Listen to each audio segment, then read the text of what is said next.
What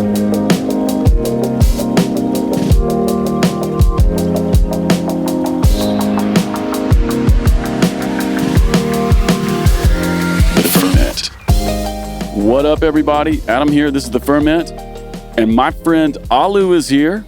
Hello. It's good to have you, Olu. Welcome to the United States, first off. Yeah, really good to be here. It's a bit surreal, but and it's very hot in this room. But it is a little bit on the warm side. Apologies.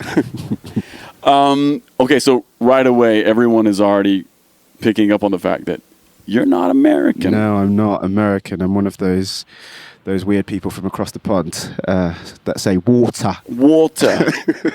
So yeah, I'm from London in the UK, in the United Kingdom. Yes. And I'm technically a worship pastor. Yes. At a little church called Highway Vineyard in East London. So that's in Stratford.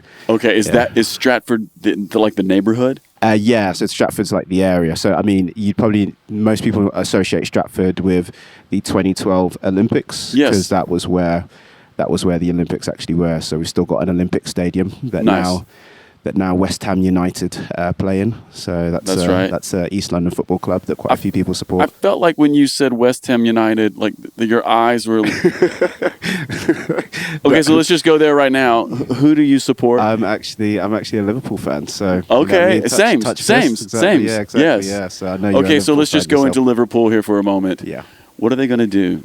I don't actually know. So there's been a big clear out of players, and last season was quite bad, and who knows? It's just rebuilding. It's all a bit up in the air. Can Jurgen Klopp actually rebuild a team? That's the question now. So. And then also, did I notice yesterday on the Instagram they're naming new captains? Yeah. So it's Virgil van Dijk who's going to be the new captain, which is interesting. I think. How do you feel about that? He's probably still the most viable candidate, but it's just been a bit strange. We could go down the football rabbit hole for a while, but bottom line is Van Dijk, he had a tough season, right? And he's had it pretty tough since he came back from injury, so we're just not sure. But we're praying for them. I have a love-hate relationship with Van Dijk because when the U.S. played them in the World Cup, we got stonewalled. And it was literally him. We just couldn't push through him. Yeah. Such a defender. But that was when Van Dijk was like the machine, right? Yeah. He was the machine, and it just seemed like no striker could just get. He was a striker's worst nightmare. But then last season, it definitely wasn't that. I'm sure you saw some of the highlights from the games. Sometimes it felt like teams were actually targeting him. Yeah. Because they thought they could get him. So, but football's a strange game. It is. Things can change. That's no right. one expected Arsenal to do so well last year. No, anything can change, just like that. Yeah, exactly. Okay, well, let's do this since we're already on to like UK, London, Stratford Olympics. Yep. Most of our listeners, I mean, this is a global podcast. Yep. But most people who listen are here in the States or maybe Canada. Yeah. Tell us, what do we need to know about London that we just don't know? What do you need to know about London? Maybe 2 or 3 things off the top of your head. It doesn't even have to be the most important thing either. So what you guys often see on the news, or if you see like London and it looks grey all the time, it's actually like that in real life. So that's not an exaggeration. That's real. It's genuinely, it is grey a lot. Yes. Like it is cloudy and grey a lot. And yeah, we just get used to it. We get used to the sun just not being visible. That's right. It's just so that's one. Number 2. Default setting. Number 2, I learned this the hard way just the other night. We call chips, as in your potato chips, we call them crisps. Right. So if you come to London and you order chips from anywhere, you'll be getting fries. Yes. That's the truth of it. So I ordered... we went to a bar in Charlotte, and I ordered I ordered chips, and I ended up getting crisps, which is your potato chips. So that was flipped. It's a bit frustrating. Yes. And other thing you need to know, London is. Oh, it's massive. It's a massive city. Okay, I've been a few times. You'll never see all of it. I'm always shocked. 10 years. I'm always shocked. It's just crazy. And this last time we were together, even you and I, we were together just a few weeks ago for the Come Holy Spirit conference in the UK. And I wanted to go to this art exhibit thing that was in they told me like sort of central London and then from where it took me 2.5 hours to get there. Yep. And it was like 19 miles. Yeah, London is massive because you were probably based around where Riverside is. Yes, right. Vineyard. Yeah. But that's an area called Feltham, I think it is. Yes, it is. And that is not close to central London. It's wild. I mean, it just took me forever. It was such a mission. Yeah, it's a lot. It's a lot. And also, it's a bonus one for the London Underground does not generally have air conditioning. So it is in the summer. If you come in the summer and you go on the Central Line, that's the line that appears red on the underground maps that you'll see on the walls if you come to London. It's pretty hot. It's pretty hot, and it's not the most pleasant thing. So okay, and then the opposite, number 5. Yeah, I think I rode. Is there a line called District? Is there a line called Queen Elizabeth? Oh, the Queen. Yeah, the new one. Yeah, it's nice. That's amazing. Yeah, it is. It nice. was fast. Yeah, clean. Yeah, air conditioning. It's a shame that it took them like twice as long to build it, and it was massively over budget. But still when it's amazing. When it came, let's call a spade a spade. Yeah, it's actually quite good. That's good. Well, then let's do this. We know you're in London. We know you lead worship. But tell everybody, like, where'd you grow up and how did you grow up? What kind of family were you in? Yeah, so I grew up, first 6 years of my life, I was a bit of a Scouser, so I used to talk a bit like that, like with all the twang and everything. So, so I grew up in a place called Allerton in Liverpool. Okay. That's where my parents were based for the first 6 years of my life. I have 3 older brothers. And I come from a Nigerian household, so they're Yoruba, which is like the tribe that my parents come from.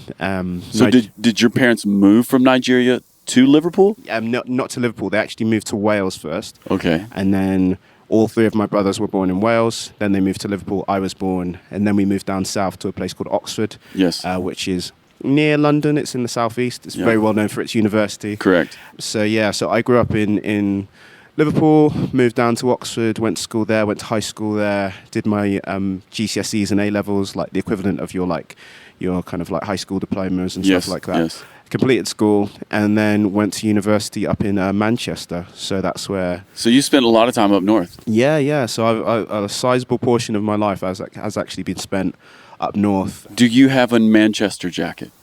No, as in like a Manchester City or... No. I'm talking about the big like long... Oh, the long puffer jacket. Puffer trench coat. No, I haven't. I never felt I could pull one of those off. I feel like you need to be like a football manager to wear one of those long coats. I thought it was...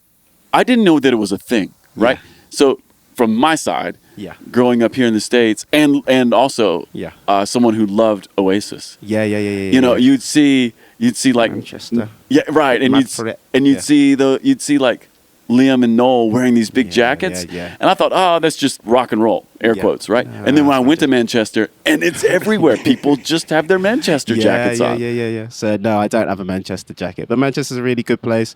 One thing to know about Manchester, and even people that come from there will admit it rains all the time in Manchester. Yeah. Like it rains. And they have the little bees on things. Bees. I've never seen the little bees. bee symbol. Bee symbol? On which? Yeah. On what things did you see that? Anything. I saw it. Really? I saw it everywhere. I can't. I know I'm not crazy. Suze Courtney, weigh in. Maybe I just blanked that out. But it is there. Yeah, Suze would be able to confirm. She'll know. Yeah. Okay. Well, talk to me about this. So your parents are Nigerian. Yeah. You're a Nigerian family. Yeah. Living in the UK. Yeah.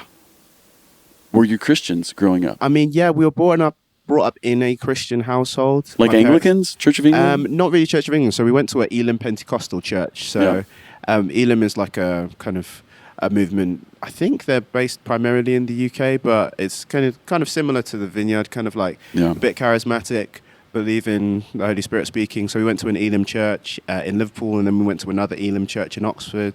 I would say I didn't really come to know Jesus Christ is my own personal savior until maybe I got baptized in my teenage years. And then even then, I didn't really relinquish to God until I was in my early 20s. I did one of those things that most of us do where they try and satisfy themselves in the world a little bit. And God has to shipwreck your life a little bit to get you back. So God definitely shipwrecked me. And then, so say more about coming to Jesus. Like when it became very real or personal to you. I mean, when it came personal to me, I think I was about 21, 22. So I was in university. It's coming third year. I'd taken a year out actually because I'd had some issues with. I basically had a little bit of a mental breakdown actually during my time at university, and I needed to take some time off.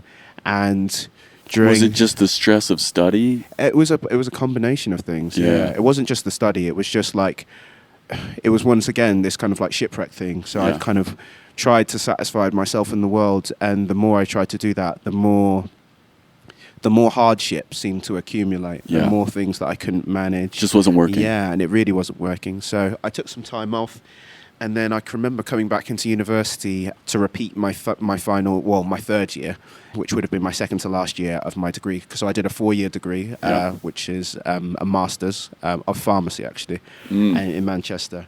And I came into my repeat third year, and I kind of just relinquished to God. I really actually was just like, actually, I don't think it's working. Jesus, I actually just want you. And as soon as I started doing that, God really brought a lot of people around me to really guide me. So I made a number of Christian friends. I kind of started getting involved with a Christian society in Manchester University. Lots of young kind of like, they were mostly like black and African Caribbean Christians who were active in their church and very talented and funny and just... Was this at university? Yeah, this was at uni. So, and they really just loved on me. Like they loved on me. And like, I really needed that because I'd been wounded and I'd just been so used to hanging out with people that maybe just were like me, like hurt people, hurting people a little bit. And I can remember just feeling loved. And then I got engaged in a church, started serving, started singing a little bit and doing music. Were you always a singer? So I kind of was, and not really. So I'd done some singing, but never in church, and I wasn't really serious. I wasn't serious, and it was just kind of like it was a side thing. I remember actually when I was a teenager, I was in a little rap group with one of my friends, Sam, and we performed at a few school talent shows, but people wouldn't have known me as a singer. Were you guys grime rappers? No, it wasn't grime. It was like straight like hip hop, and we used to think we were really hard and stuff, and it was just like, I think back to it. Did you guys think you were like street tough guys? Yeah, tough we guys. Tough, even though we were in Oxford. We were in Oxford, in like the most middle class place in the world. That's right. Me just out here running the streets. I know, exactly. With C.S. Lewis. I know, exactly. Literally with J.R. Tolkien. But yeah, no. So I was in a little rap group, but I wasn't really a proper singer. I couldn't play the keys as well. Like I only started playing the keys when I was in my mid-20s. Like really? I started, Beautiful. Started properly playing for the first time. So shout out to everybody who's a late bloomer. Yeah, I know, man. And it was one of those things where because I think because I was coming into line with God's will and with his purpose for me, God just gave me a lot of grace. Like he gave me a lot of grace and allowed me to feel a lot of fulfillment while I was doing what I was doing. So he really encouraged me to press into the relationships that he was bringing around me, the church I was being put in, and the keyboard and the singing stuff. And people even noticed that like my voice started to improve and I started to acquire skills that I really I didn't have in a very short period of time as well. And one thing led to another, ended up serving, and then there's a whole long story to the path to here, but still, like, that was the start. That's beautiful. Well, I also wonder this though: mom and dad or brothers? Yeah. Any of them singers? So, not one of my brothers is a worship leader, so he sings. My parents like music, but they're not like singers. Like that. They're not musicians like that. So I just feel like there's a certain amount of music that's just in Africans, though, right? Like there's like this effervescent joy. It's like the Brazilians. Yeah. It's just there, isn't it? Yeah, we do love music. We love our music, and like my parents used to play. Like Andre Crouch and Ron Canoli. I still listen to Ron Canoli stuff now. And like, well, I saw you yesterday evening. I was trying to think. My brain is a little scrambled. Yeah.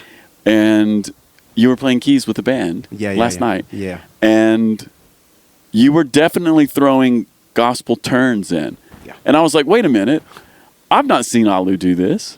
So this is maybe where some of that comes from. Yeah. So I mean, it comes from some of my mum and dad's taste, also just from my taste. Like I used to really like artists that tried to throw some gospel into kind of like different genres and like CCM. So like Israel Houghton. Yes. Like I like some of that stuff where you can have a gospel flavor. I also like just straight CCM. I like all sorts of different genres, but I've listened to.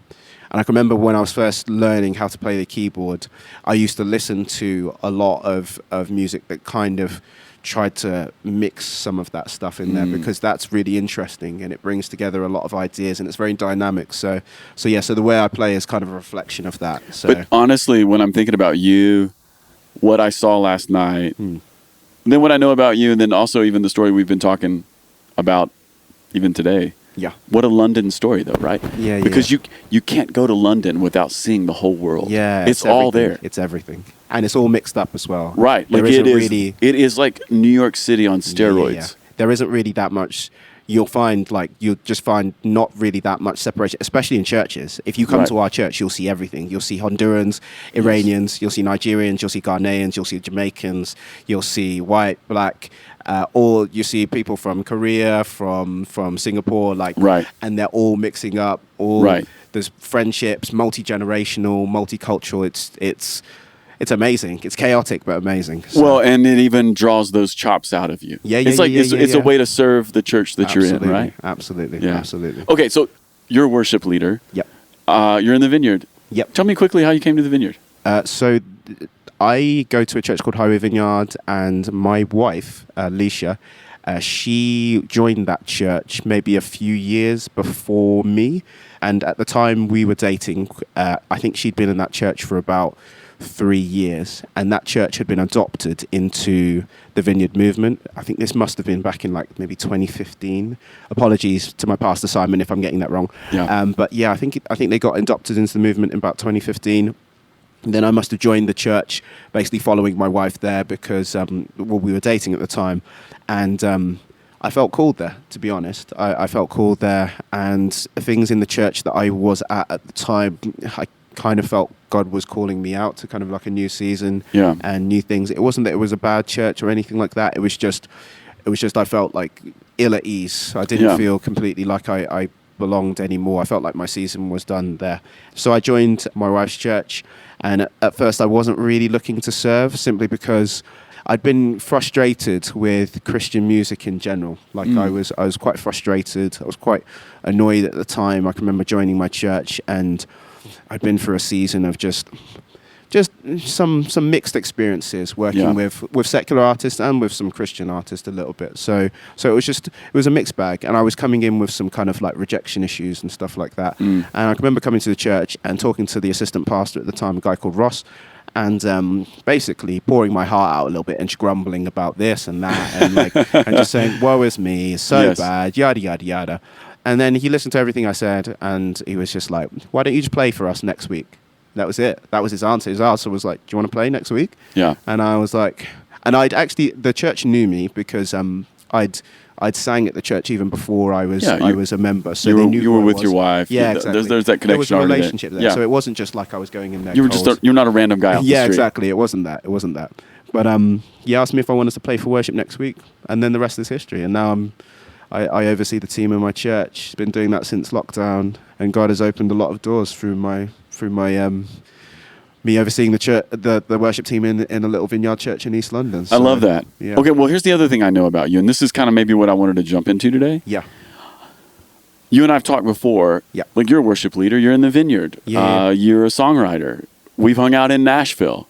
Yep. All those things. Check.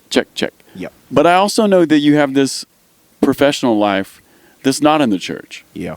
So just say something about that. Like, what do you do to pay the bills and to, like, Monday to Friday? What's happening in your world? So I'm actually a software engineer. More specifically, I'm a UI engineer. So that's like user interface. Yes. They call it front end development, but basically it's developing the things that users interact with, like in a web browser or on their phone or something. But I do that for an oil and gas and energy trading company based in Tower Hill, and it's a pretty high pressure job at times. Sometimes hours can go outside of the normal hours, and sometimes you can start early and finish late, and it comes with some stuff. But the salary is quite competitive. It's been quite challenging, and most importantly, I still feel really called there. I feel really called to be there. So. Well, this is what I was thinking about. I was thinking about somebody like you who has all these gifts and talents for worship and for leading people, and then at the same time, you have this other life. You went to university. You said pharmacy? Yeah, I did. But now you're in software. Yep. So your brain is just good. You got a good brain, Olu. That's what we know. Just talk to me about like walking that out, because this is a pretty normal story. Like most worship leaders aren't air quotes, full-time worship leaders. Sometimes that's the dream, but it's not everybody's path. And I think it's okay and maybe even good a lot of times. So just talk to me about you being somebody who is in the marketplace and yet is still very called to Jesus's church. How do you do that? I would say with great difficulty, to be honest. I think one of the toughest things is trying to organize your time, trying to hold things in balance, trying to give your best to your church, but also honor your employers, and honor the work that God's asked you to steward. I'd say there's certain seasons where it's particularly difficult. In these last 6 months have probably been some of the most challenging of my career, but simply because some of the stuff going on at work was a little bit unpleasant and a little bit kind of like disruptive and stressful. But the main thing, like I said, is that God's called me there. So I mean, if you're asking me how you would do it, I'd say the main thing is being prayerful, like being faithful, trying to be as humble as you can. And like I say that, smiling on my face. I know you guys can't see me smiling, but I'm smiling because I know that I'm not always the best example of that. Like I'm not always the best example. So when I say to people, you should try and clothe yourself in humility, but in my mind, I'm like, mate, this is for me. You know what I mean? This is meant for me, because I need to be the one that sometimes takes some correction, sometimes holds their hands up and says, I dropped the ball on that. And that's in the workplace sometimes, and that's sometimes in church, and it's painful, but God honors that. God really honors that, and he'll look at that sacrifice, he'll look at your posture. And I feel like because of that, he's really blessed some things where I couldn't necessarily give as much as I wanted to. But his part that he puts in is so much bigger than whatever I could have done. I love those that. Extra hours. So maybe sometimes God is just making up the difference. Yeah, absolutely. Okay, absolutely. So do your work people, do they know you're a worship leader? Yeah. So what do they think about that? I mean, they think it's interesting. Yeah. But they're kind of like, I think it's kind of like it's a bit alien, and a bit of an alien concept. So when I talk to them, they're like, "Oh, what are you up to at the weekend?" I'm like, so I'm hanging out with the wife on Saturday, and then we got church on Sunday, and I'm doing the music stuff." And they're like, "Oh, right, you do music for church?" I'm like, "Yeah, I do music for church, and I'm on Spotify. You can check my Spotify." So I often try to direct people to the Spotify. Yeah, that's right.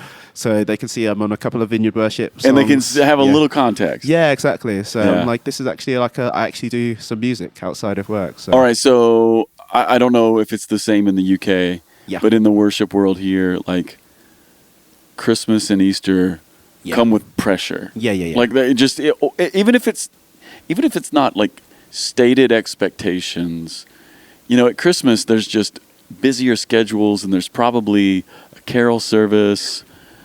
It could be anything, right? And then work is work. What do you do, Olu?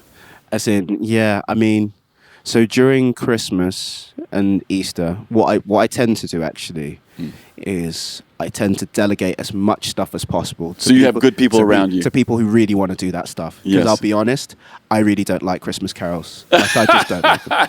I think they're just such a pain. There's like 100 chords, and there's like all of these words that you only sing once a year, and there's no repetition whatsoever. So it's literally just you have to learn new words. You have to learn the verses. Oh my gosh, it kills me every year. So I delegate it to people within my team who are really, really into that stuff. Same thing with Easter. I've got a few people that are great with those big family services who really love that stuff. So when possible, I delegate as much as possible. And then if I can't delegate it, or if it's not appropriate, I try to empower as many other people that are working in the team that I'm in as well. So like we recently did like a big international service. It's the first time we've ever had a service where we've been singing in other languages, like in multiple other languges. So what languages did you sing in? So we had prayers in Farsi, which is an Iranian language, because we have some Iranian asylum seekers in our church. We had some Spanish songs. We had some Afro-Caribbean songs. We had some Nigerian songs. Yes. And you were keying in on those languages as well. And we were building different bands for a lot of those songs as well. So the Spanish-speaking band was made up primarily of a group of Hondurans who are in our church, who are asylum seekers. The Afro-Caribbean band was some Caribbean guys. The African band was like a mixture of Africans and kind of different other people. But bottom line is, it was pulling together a number of some fairly new people to our church. Was this a Sunday morning? Yeah, it was a Sunday morning, and it was a really big service as well. So there was a lot of different components. I bet. And multiple rehearsals. But I mean, we survived, and we kind of thrived because a lot of people wanted to step up to the plate. So when you've got people that want to step up to the plate, you just have to try and guide them. I just feel like I'm just there, just kind of. I'll guarantee you guys got energy off of that, though. Yeah. Yeah, I mean that kind of a service says something about your church. Yeah. And its heart and the way it's reaching its community. Yeah. I love that. Okay, so you delegate. That's what I'm hearing. Yeah. And you've got some capable people around you. Yeah. Let's just talk day to day for a second. Do you do a lot of the admin? Are you doing the scheduling? So we recently actually switched over. So I used to do all of the rotas and basically have to send out emails where you're just trying to get people's availability and kind of like trying to piece it together. We recently brought that into the office so that the church administrator, that system will kind of compose the rota, and I kind of oversee it and just basically sign it off. I take it that rota is schedule? Yeah, rota, yeah. So rota is your schedule. So crisps, chips. Yeah, exactly. Yeah, that's the language. But that's one of the challenging things. It's just trying to get people to get back to you. I'm sure you've experienced that. Just like, when are you available, man? Like, that's right. Just tell me when you're available. Anything. This is it. So that, and once the rota's out, even if I don't do the rota, going forward, I'm still the one that maintains it. So whenever someone says I need to switch, I'm not going to be able to come this day. I'm the one looking around for people that are available and trying to piece it together and trying to make sure that there's always an effective team. Yeah. We have 2 sites as well. So we've got our main site, and we've got a smaller site in an area called Manor Park, which is about 5-10 minute drive away. So I help with the worship for that as well. So I lead worship at that smaller site sometimes, and I also organise the team for that site. But yeah, it's good. It's a blessing, and yeah, like sometimes I do wonder how we still get it done, and sometimes it feels like I've only got a certain amount of capacity, and I really want to do more, but I've got a young child, so we've got a 1-year-old daughter, and me and my wife, Leshia, and she's lovely, but also that takes up some time, and then there's the job, and then there's other interests, and then there's songwriting. That's right. And that's what I was going to ask you about. I mean, it's not just the job, the family, and church, but there's also this other piece of you, which is like emerging songwriter. Yeah.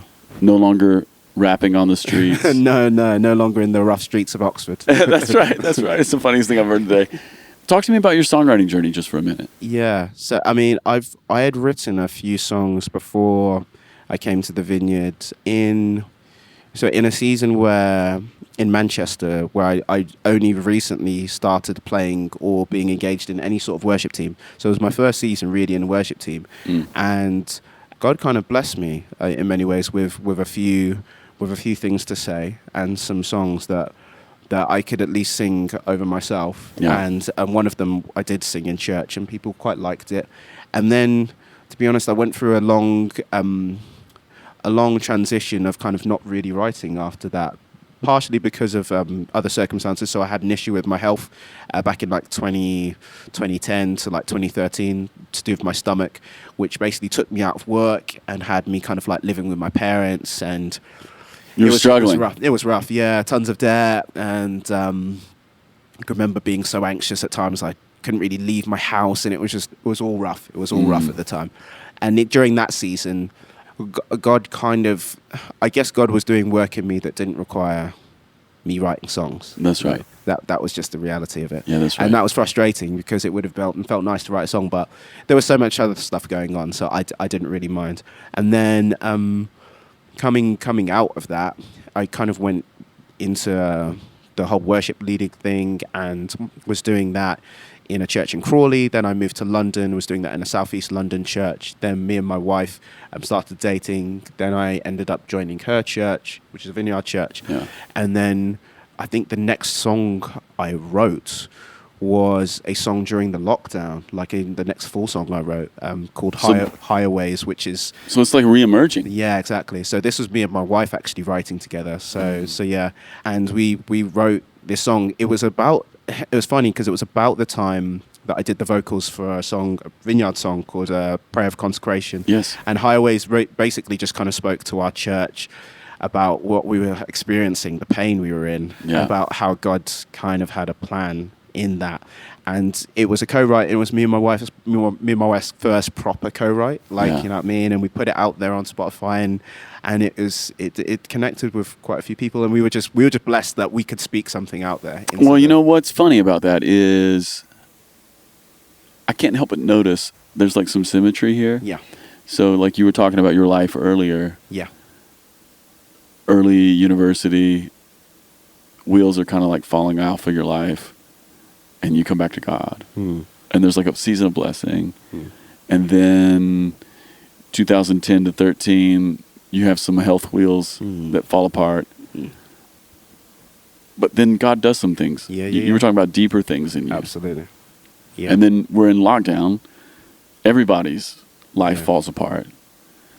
And this song comes out of it. I can't help but notice there's almost like this weird little symmetry. Yeah. Every time your life seems to fall apart, God on the other side gives you something. Yeah. Right? Absolutely. Is that what I'm hearing? Yeah, I mean, it's part of what I'm picking up on your story. I mean, and that's the funny thing. So last night, Jay and his wife, they spoke on the story of Joseph. Yeah. And that's like literally my favorite story in Scripture. Yeah.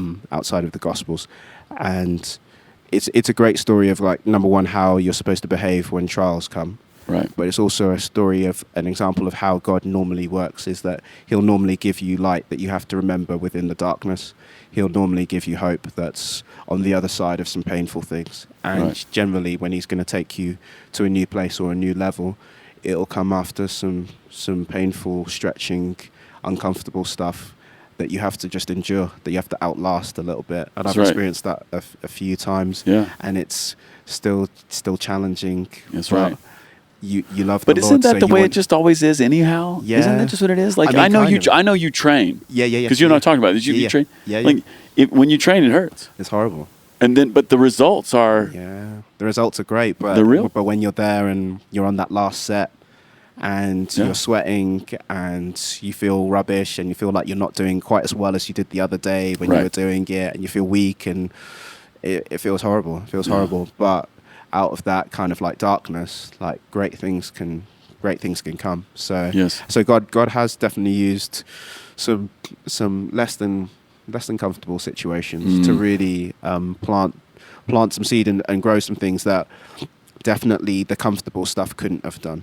Amen. So Amen. we still thank him for that, and like God's still taking us through challenges now. Me and my wife, like we still, like I said, this year professionally has not been easy. It's not been easy, but God has opened so many doors. Even while he's been closing doors, even while he's been taking things away, things that we didn't want to let go of.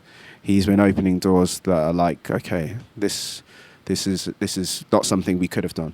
So I guess that's an encouragement to anyone that's struggling. No, it's just good. That's just good stuff. Yeah. Okay, Olu, let's wrap up here. Yeah. What are you looking forward to? What's got the hope in your heart? Okay. I mean, I'm honestly looking forward to watching my daughter grow. Yeah. Like that's going to be amazing, and just like children are such a gift. They really are such a gift. And I know parents go on about that stuff, and people that don't have children probably... before I had children, that was quite alien to me, but that is really a blessing, definitely a blessing. So that's one thing. I guess I feel like our primary responsibility, or in my heart, my primary responsibility is to ensure that like all of the things that God has put in me by the time that I leave this world and have to see him face to face and do the eternity's light thing, that all of that stuff has been poured out, like one of those glass ketchup bottles. Like I want to be tapped out, like every single drop, everything that God's put inside me, every gift, every song, every word, every bit of encouragement, everything bit of service. I want everything to be on this side of eternity, actually there. I don't want to have to face God and him have to say, yeah, you did all right, but you could have done this, this, and this. So like, I'm pretty unwavering in my desire for obeying his will and seeking his will. My wife will tell you some crazy stories in that regard, but generally, I tend to be pretty close to the money when I'm really certain about what I feel God is saying and the direction. And some of that, we've seen the fruit of that. So in terms of the way in which me and my wife got married, we got married like a week before lockdown. And that was partially because I didn't propose to her until I felt like God was told me to. And then we had a beautiful wedding full of God's Spirit.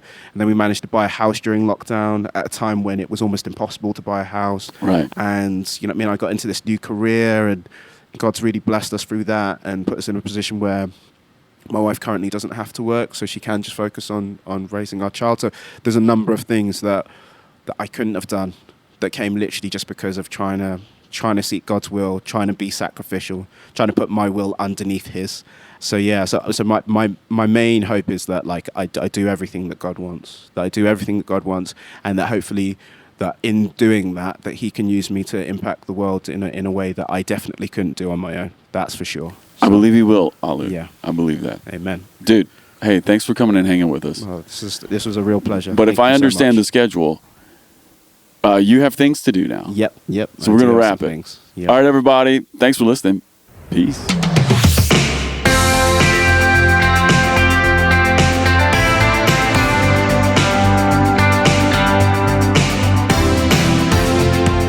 Hey everyone, Casey Coram here, producer of the podcast. Thanks for listening. As always, if you've been enjoying the podcast, here's a few ways you can help us. First of all, leave us a review on the podcast platform of your choice. This helps more people find us. Also, connect with us on social media. Instagram at the Ferment Podcast and Twitter at FermentCast. All right, everyone, thanks for listening. See you next week.